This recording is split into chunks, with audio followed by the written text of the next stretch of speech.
The most annoying thing about YouTube is when the comments don't align with the content of the video, where I know people are just reacting to the title and the thumbnail. But if I don't have this slight clickbait to the video, 37 views, even though this is exactly what happens.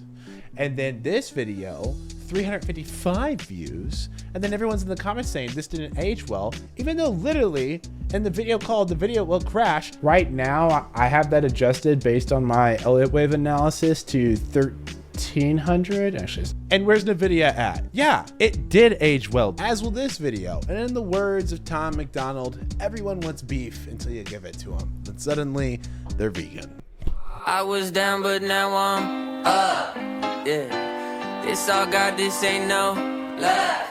Yeah. Excess savings has now run into the red. Americans need money. And because of that, we've seen lots of people get back into the workforce. We added over 270,000 jobs in May. Despite that, the unemployment rate is still rising, which caught a lot of people off guard. And despite people being understandably bearish, we're seeing the indexes climb to all-time new highs. Is this a surprise to me? No, but it is a good time to remind people what the real story is. We can see the number of stocks that are hitting 52-week highs is less than half of the number that are hitting new lows. This is causing lots of people to share lots of bearish things. One of them that stood out to me that I've never seen before is the NASDAQ Titanic syndrome, which the signals that we're getting right now haven't been seen since before the '08 crash. And we're talking about what could cause the crash. I mean, there's a plethora of things. Go on YouTube and search market crash. There'll be dozens of lizard brains who've been making bearish content for over the past year on all the things to be worried about as the market melts higher and higher and higher, and they miss all of those gains. And I've been really good at positioning myself both to capture exposure to the upside, but also avoid the downside. And I'm confident we'll do that again. And there's plenty of things that I am also aware of. I mean, never mind the fact that Russia just moved a bunch of ships over to Cuba to do military exercises for a Cold War round 2, and likely in response to Biden allowing long-range missiles in Ukraine, although he told them, don't use it to attack Russia, which, that could go off the rails pretty fast, and it's also part of the nuclear war theory of slow escalations. Yeah, there's things to be worried about, but I think what needs to be on voters' minds right now is this gross domestic product growth that we've seen at 1.3%, while inflation is at 3%. Okay, that means the economy's running in the red. I mean, just look at this chart. This is terrifying. Total public debt as percent of GDP has hit 122%. That's not sustainable. And the important thing to talk about when you're talking about debt or deficits is productivity. As long as productivity is going up and to the right, you can outwork your debts, okay? And you can even do this at a personal level, at the individual level. It's easy to understand. If you're making enough to pay off your credit card, hey, you're smooth sailing. It's okay that it's way higher than it should be. And by the way, right now, almost half of people who make over 100,000 are living paycheck to paycheck. And for millionaires, this is still almost 40% living paycheck to paycheck, which is incredible. These people are financing these outrageous lifestyles, as is the government. And so I think voters right now are going to be hyper focused on fiscal responsibility, and the government pulling back on some of that spending is going to be catastrophic for the GDP. You need to understand how much money printing, how much money has gone towards infrastructure, how much of that has been built into the GDP, right? How much of that is actually driving the economy. And so some people will talk about the real economy, where they'll try to separate the amount of government spending that's fueling this, or the amount of government jobs that are participating in that, to try and figure out how much is the economy actually making on its own, and not just a benefactor of all the money printing. But honestly, there's no real way to get a good gauge of what that looks like. There's too many indirect factors that play into that. So for as much as people will, pontificate on what that might look like or what that might be, you really don't know. And honestly, the huge bet between modern monetary policy is that, hey, our productivity will continue to grow if we continue to take out debt to drive the growth, to give people the opportunity to become more and more productive. And right now, it's not about people, it's about AI. And AI could come and save the day, Or, like we're seeing from the data, it really isn't. Unless you're California, who's probably going to make a fortune off NVIDIA and manage to scrape by again, even though they shouldn't. And let's be clear, the estimated revenue for AI was $196 billion in 2023 at a compound annual growth rate of 36.6%, which would put it at about 265%. This year.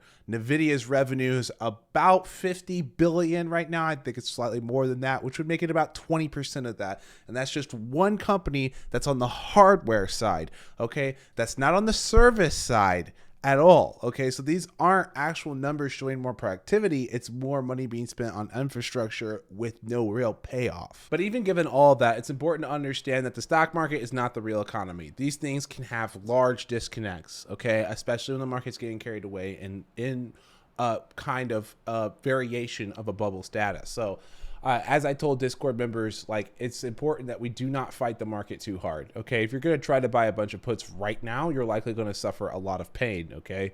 Unless you're trading something like Bitcoin, which has been looking very weak. Actually, yeah, we're right back to 65 after it tried to recover today.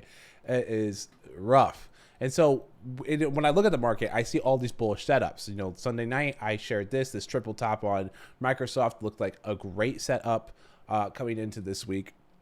And that played out beautifully. I think it was 100% returns, even more than that. If you caught the full extension, I ended up taking profits and just kind of sitting. Caught Dell to the upside, played this one, even came in late, came in on the dip here, caught some 30%. They were longer dated, but I went ahead and closed them because I'm expecting, you know, when I look at some of these RSIs on the 1 hour charts, a lot of this stuff, that was a bad example to click on. A lot of this stuff needs to probably have some pullbacks. We could see, you know, I mean, Dell cooked all the way to an 84 RSI. And this usually means that more highs are on the way, as we have historically seen, but there's also usually some short-term retracements here as well. So for these short-dated contracts, I want to go ahead and take some gains. Tesla was another one that I caught today, and I did decide to swing. I think Tesla has incredible bullish catalyst coming up. And so I'll be continuing to hold that one. And when we're talking about bullish catalysts, I still hear lots of people saying that rate cuts are going to be a bullish catalyst, especially within crypto space. Everyone's saying, oh, it's going to be extremely bullish for crypto. But I think people are forgetting what could cause the rate cuts. Now, we could see that it's just a political push and the market will, you know, have a soft landing and everything will be great.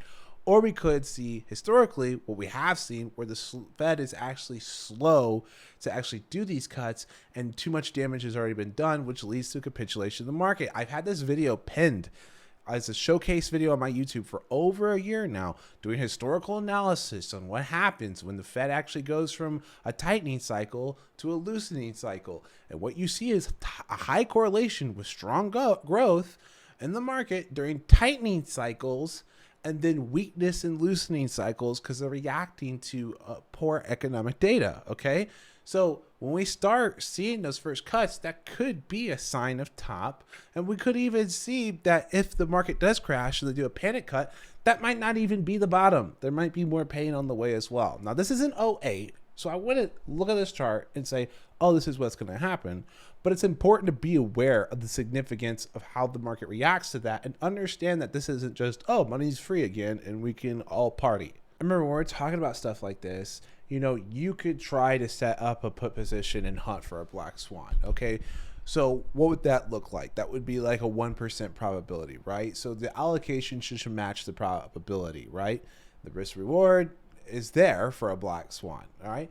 Now, what is the probability for the market melting on the rate cuts? For you, you might anticipate that different. I see that as like a 70% likelihood. So we have met the parameter for a probability to be a larger allocation of the sizing, right? Okay, now let's think about the risk reward. Okay, so what is the risk? The risk is that the market continues to slowly melt up, right? Maybe you take 20%, 30% of pain to the upside from that because your risk is to the upside, right? If you start to come in short after a cut. The potential payoff for that, if the market even retraces something like 20, 30, 40 points, is 200, 300, 400%, especially if you're in options. The risk reward is there. The probability is strong. That's an idea I really like. I like a lot more than betting, oh, I think there's going to be coming in now just on like an arbitrary idea that something's going to come in and crash the market, right? You have to think in bets and you have to think in You have to think that way, okay? And what's also important to understand is that the rating of the bet, like I rate my trades for Discord members, the rating of the bet is also not proportional to the outcomes. There's always going to be variability to that. But over time, statistically, that's going to work out better for you to think in that way and act in that way and just let the outcomes fall where they may. And if you want to learn more about my mentality or how I manage that risk reward, there's lots of write-ups in the Discord, links in the bio. But let's talk about one more play that I like right now. FSLR is another name that we've been playing a lot, actually both the upside and the downside. Right now, I am looking for this one to have a further retracement. We can see that we got to crazy extended levels on the RSI. And this thing will fake you out. You know, it looks like it's oversold, it's going to bounce, and then it just keeps going lower. And then even as the RSI starts to creep up and recover, it'll continue to go lower. It did the same thing. We were playing it to the upside. And the contracts here are absolutely crazy. This thing will move a buck, but the contracts will move 20-25% just because there's such wide spread. So it makes it very difficult to get out of entries and exits for stuff like this. When you're starting to look for an exit, you want to be doing that into the down move, and then you want to try to be selling that at the ask. That will help you catch these large fluctuations. When they have these crazy spikes, you'll be able to capture the ask. And if you're trying to enter into the position, you have to try and come in at that bid. You don't want to overpay for the contracts, and if you don't get filled, you just don't get filled. You gotta just let it go, okay? Or you gotta wait for a bounce and then to come in. So I think we got 140%. I ended up taking some lottos with a portion of those profits that I ended up cutting into this pump that we saw into the end of the day. But I still think that there's further downside to look for here. There's some pretty key targets to look. There's these huge gaps that need to be filled if we get further retracement to the downside. And all of this is just tailwinds from the solar sector. This is not headwinds. So when you're looking for something like headwinds, you should be looking at something like uranium. Now, before you go, just a few things, okay? I just recently got back from vacation, had a blast in Seattle. That's me and one of the other day traders, one of the inner circle members of the Discord. I mean, just beautiful seeing the ocean and the mountains. I had such a good time, and it was nice to have a vacation.